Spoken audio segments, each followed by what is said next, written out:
সালাম আলাইকুম।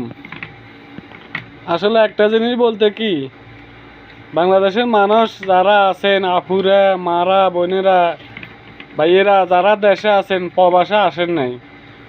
আপনারা দেখেন আমরা প্রবাসীরা দেশে প্রবাসের মাটিতে কত কষ্টে আছি, কি খাবার খাইতেছি দেখতেছেন।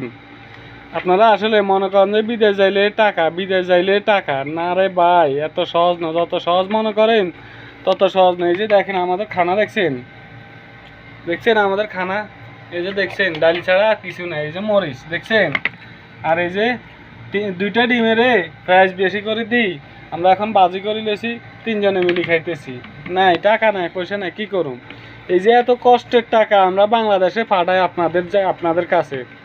মা বোনদেরকে উদ্দেশ্য করে বলতেছি, আপনারা বাজারে যাইছেন, টাকা পয়সা খরচ করেন, উড়ান, মন যেমনে চায় এমনি খরচ করেন, টাকা পয়সা মানুষদেরকে দিয়ে আসেন। এই যে বিনা কারণেও টাকা অপচয় করেন, মার্কেটে যান, এটা সেটা কিনেন, কত কষ্টের টাকা দেখছেন।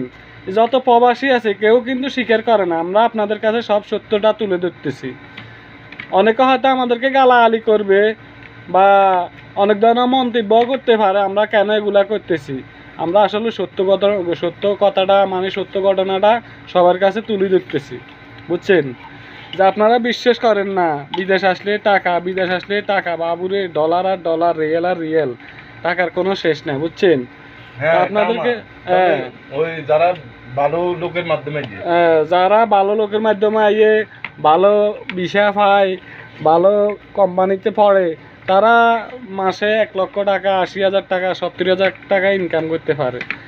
আর যারা ধরেন সাবলা কোম্পানিতে দালাল মালালের মাধ্যমে হরে, এরে ধরেন 30, 35, 40,000 টাকার ভিতরে থাকে, এর উপরে উঠতে পারে না।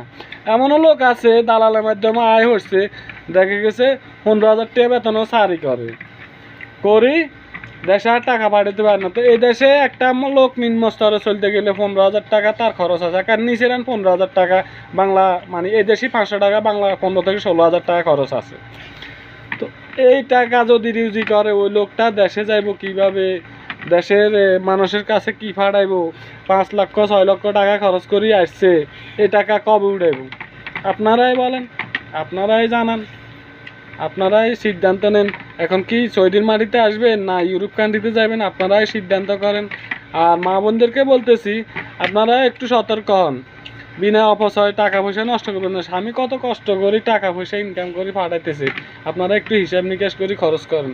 আপনার অপচয়ের কারণে দেশে আরও যে দারিদ্রতার লোক আছে, অভাবীয় লোক আছে, দিনমজুর কাজ করে ভাত খায়, ভ্যান চালায়, রিক্সা চালায়, ঠিক আছে, তারা তো চলতে পারে না। আপনার গরমের কারণে, আপনার টাকার গরমে তারা বাজারে গেলে তাদের কোনো মূল্য থাকে না, দাম থাকে না।